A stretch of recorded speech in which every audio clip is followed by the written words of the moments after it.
Hi అండి. Welcome back to my channel. It's me Lavanya Venkatesh 143. So నా channel కనుక first time visit చేసినట్లయితే subscribe చేయడం మాత్రం మర్చిపోకండి. సో గైస్, ఈరోజు వీడియో అయితే మునక్కాయ మటన్ ఎలా చేసుకోవాలో చూపిస్తున్నాను, చూడండి. సో ఫస్ట్ అయితే ప్యాన్ పెట్టుకొని ప్యాన్ హీట్ అయిన తర్వాత ఒక 2-3 టేబుల్ స్పూన్స్ ఆయిల్ అయితే యాడ్ చేసుకోండి. సో నెక్స్ట్ అయితే ఆయిల్ హీట్ అయిన తర్వాత అందులో ఒక బిర్యానీ ఆకు, 3-4 లవంగాలు, ఒక పట్ట అయితే వేసుకోండి. అండ్ దాంతోపాటు ఒక 1/2 టేబుల్ స్పూన్ షాజీరా అండ్ 1/2 టేబుల్ స్పూన్ జీలకర్ర యాడ్ చేసుకోండి. ఇవి కొంచెం బాగా ఫ్రై అయిన తర్వాత అందులో కట్ చేసుకున్న ఆనియన్స్ యాడ్ చేసుకోండి. సో దాంతోపాటే ఒక 2-3 రెబ్బలు కరివేపాకు కొంచెం దూరంగా ఉండి వేయండి.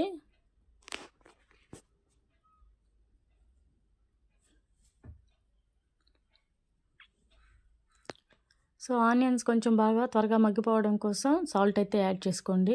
సాల్ట్ యాడ్ చేసి ఒక 2-3 మినిట్స్ పాటు బాగా ఫ్రై చేసుకోండి.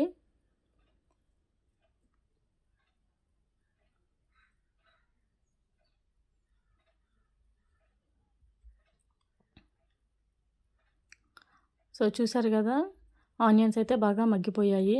సో ఈ టైంలో అయితే అల్లం వెల్లుల్లి పేస్ట్ ఒక 1 టేబుల్ స్పూన్ యాడ్ చేసుకోండి. మరి బ్రౌనిష్ కలర్లోకి ఏమీ రావాల్సిన అవసరం లేదండి. ఆనియన్ కొంచెం ఫ్రై అయితే చాలు, సరిపోతుంది. సో నెక్స్ట్ అయితే టమాటా ముక్కలు కూడా వేసుకొని బాగా ఫ్రై చేసేసుకోండి. సో టమాటా కొంచెం బాగా మగ్గడం కోసం పసుపు ఒక 1/2 టేబుల్ స్పూన్ యాడ్ చేసుకొని బాగా ఫ్రై చేసేసుకోండి.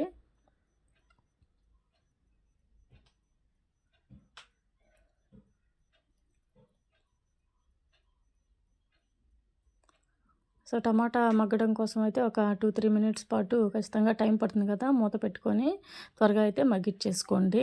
లేకపోతే టమాటా క్యూరీ చేసేసుకున్నా సరే మిక్సీకి వేసుకున్నామంటే బాగా మెత్తగా పేస్ట్ అయిపోతుంది. సో అదైనా వేసేసుకోవచ్చు.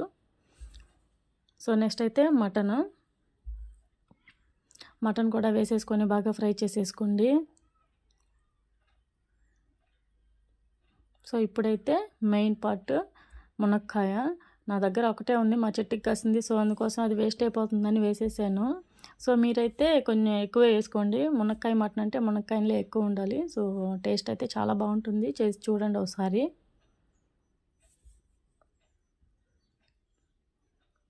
సో నెక్స్ట్ అయితే ఒక 2-3 మినిట్స్ పాటు బాగా ఫ్రై అయిన తర్వాత మటన్ మసాలా యాడ్ చేసుకోండి. మటన్ మసాలా, గరం మసాలా, కారం, ధనియాల పొడి, ఈ 4 అయితే వేసుకొని బాగా ఫ్రై చేసేసుకోండి.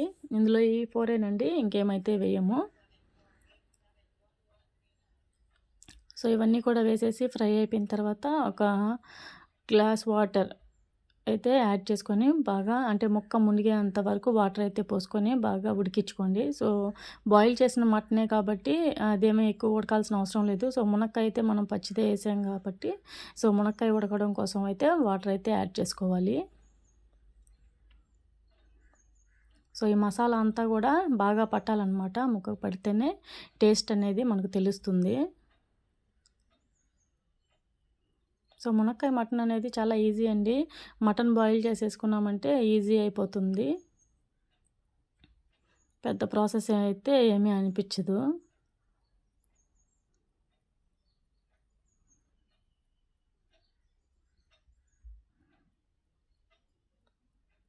సో బాగా పట్టిన తర్వాత మసాలాలు, సో ఈ టైంలో వాటర్ అయితే యాడ్ చేసేసుకోవాలి.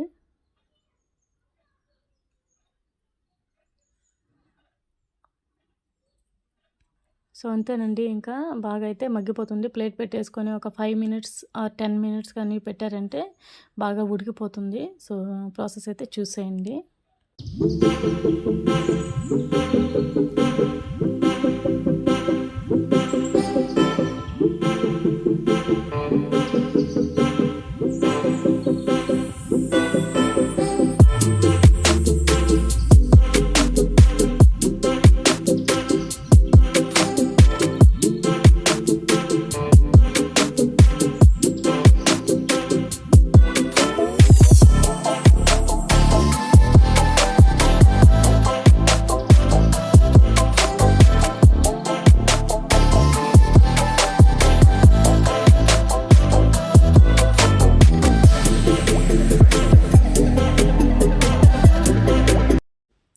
చూసారు కదా! కూరైతే కొంచెం చిక్కబడుతోంది. ఈ టైంలో మనం కొత్తిమీర, పుదీనా అనేది యాడ్ చేసేసుకోండి.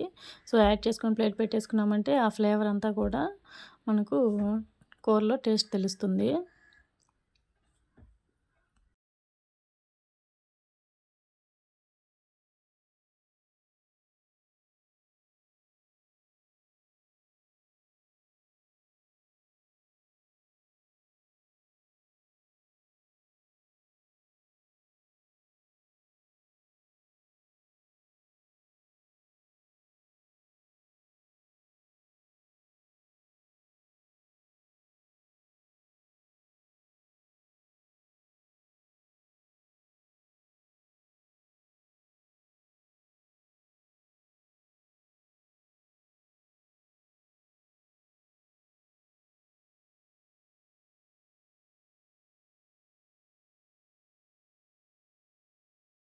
సో, చూసారు గదా! కర్రీ అయితే రెడీ అయిపోయింది. ఇక్కడ మునక్కాయ ఇవి ఉడికిందా లేదా అని చూస్తున్నాను. సో, ఫస్ట్ టైమ్ చూసాను ఉడకలేదు గదా! సో, ఇప్పుడైతే బాగా ఉడికిపోయింది. సో, ఈ టైంలో మనం ఇంకా స్టవ్ ఆఫ్ చేసేసుకున్నామంటే కర్రీ అయితే రెడీ అయిపోతుంది. చాలా అంటే చాలా టేస్టీగా ఉంటుంది. చపాతీలు కానీ, వైట్ రైస్ ఎందులోకైనా చాలా బావుంటుందండి. సో, మనం కర్రీ చేసినప్పుడు టేస్ట్ చేయకుండా ఉండలేం గదా! సో, టేస్ట్ అయితే చేస్తున్నాను చూడండి. సో, టేస్ట్ అయితే ఎక్సలెంట్ ఉంది. మీరు కూడా తప్పకుండా ట్రై చేయండి. సో, ఈ వీడియో గనుక మీకు నచ్చినట్లయితే please like, share and don't forget to subscribe to my channel. Thank you guys. Thank you for watching.